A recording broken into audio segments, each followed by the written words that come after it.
చిన్న ముక్క పెడతాం తీరా తీస్తావా వీడియోకి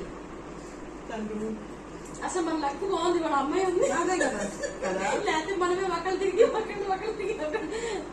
ఉండాలి కాసేపు